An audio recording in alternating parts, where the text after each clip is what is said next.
अहं वन्दे देव उमापतिं सुरगुरुं वन्दे जगत्कारणं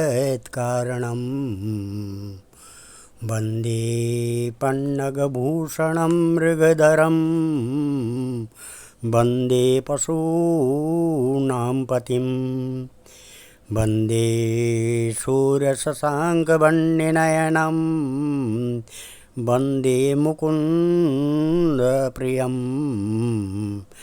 वन्दे भक्तजनाश्रयं च वरदां वन्दे शिवं शङ्करं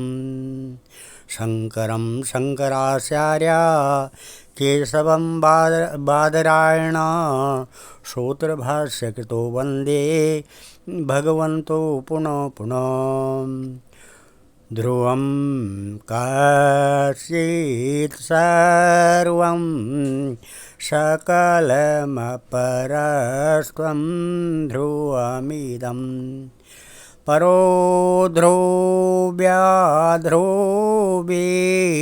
जगति गदति व्यस्तविषये समस्तेऽपि तस्मिन् पूर्वमथनस्तैर्विस्मित इव स्तुवन् जिन्वे मे त्वां न खलु नानो दृष्टा मुखरता।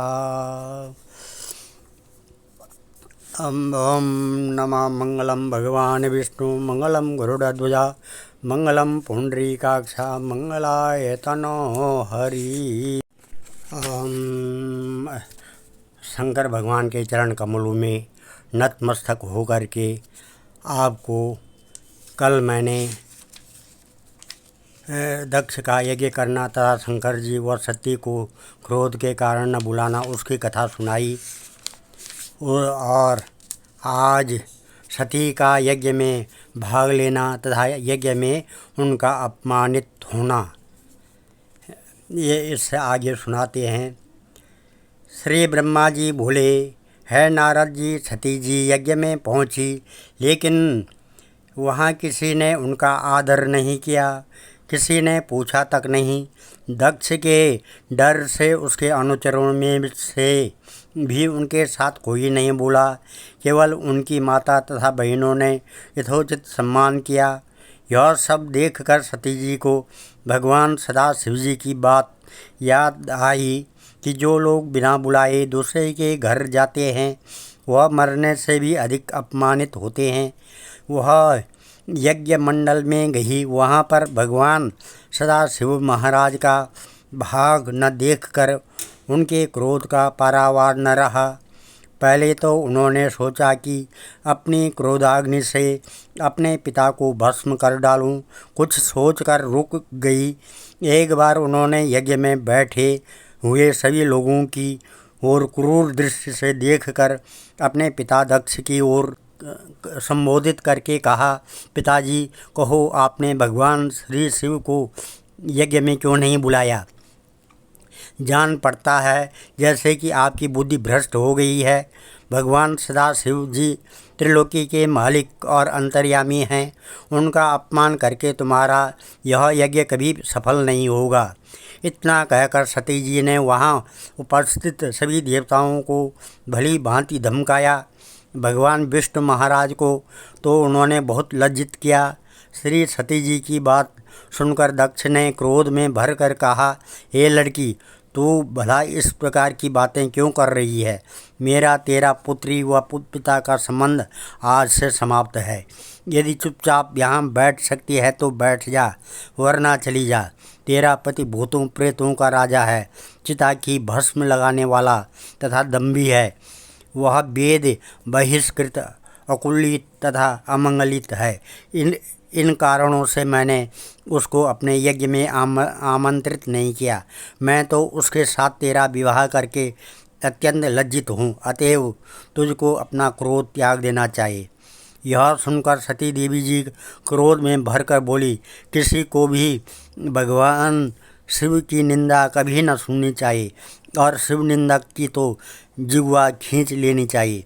यदि भगवान श्री सदाशिव जी महाराज की निंदा सुनने वाला अपने में शिव निंदक की जिह्वा खींचने की शक्ति न रखता है हो तो फिर अपने दोनों कानों में उंगलियां देकर उनको बंद कर ले, या वहां से उठकर चला जावे, या अपने आप को भस्म कर डाले, वरना उसके लोक परलोक दोनों का सुख नष्ट हो जाता है।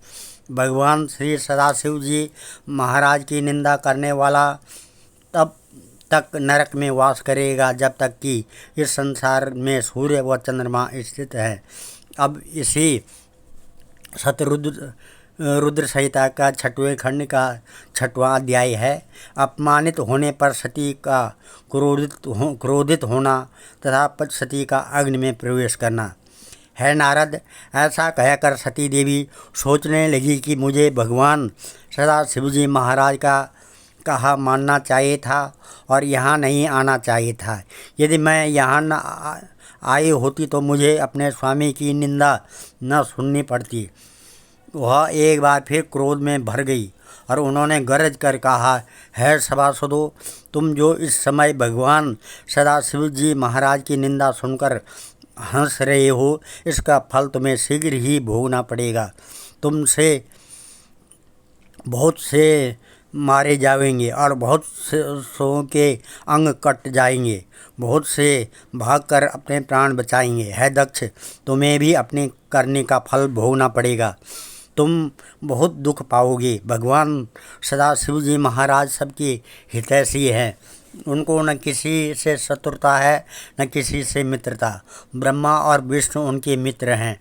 ऐसे शक्तिशाली और ऐश्वर्यशाली सदाशिव जी महाराज के बिना तुम हो क्या वस्तु, और उनके बिना यह यज्ञ वृथा है। वेदों में कहा गया है, जो किसी गुणशील में कलंक लगाए वह अधर्म है। किसी के पाप पुण्य का वर्णन करने वाला मध्यम और किसी के पाप छिपाकर उसकी प्रशंसा करने वाला उत्तम है। इन सब में से वह उत्तम है जो दूसरों की प्रशंसा करने में लगे रहते हैं और किसी की निंदा नहीं करते हैं। अतएव मैंने जान लिया है कि तुम महानीच हो, क्योंकि तुम भगवान सदाशिव महाराज के निंदक हो। तुम्हारे इस पापी शरीर के संयोग से जो मेरा शरीर बना है वह अब किसी प्रकार से भी भगवान सदाशिव जी महाराज की सेवा के योग्य नहीं है। अतएव मैं अग्नि में प्रवेश करके अपने शरीर का त्याग कर दूंगी। इतना कहकर सती यज्ञशाला में उत्तर की ओर मुँह करके बैठ गई। भगवान सदाशिव जी महाराज के चरणों में ध्यान लगाया, आचमन किया, नेत्रों को बंद किया और सबके देखते देखते योगाग्नि द्वारा अपना शरीर भस्म कर डाला। बस फिर क्या था, चाहों ओर हाहाकार मच गया। शिवगण हाथों में विभिन्न आकार के अस्त्र शस्त्र लेकर खड़े हुए और यज्ञ को नष्ट करना आरंभ कर दिया। आज हम इस कथा को यहीं पर विराम देते हैं।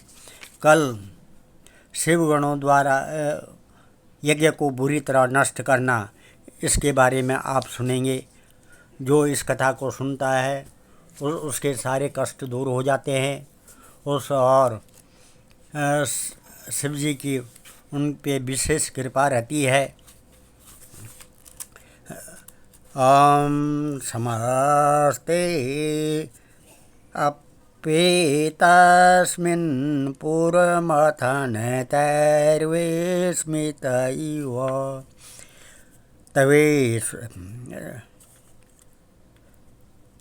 तवेश्वर्यं यत्नात् यदुपरि वीरञ्च हरिरदा परिच्छेतुं याता वर्णलमण्डलस्कन्दवपुषा ततो भक्ति श्रद्धा भरगुरुगणाभ्यां गिरिशयत् स्वयं तस्ते ताभ्यां तव किमनोवृत्तिः न फलति।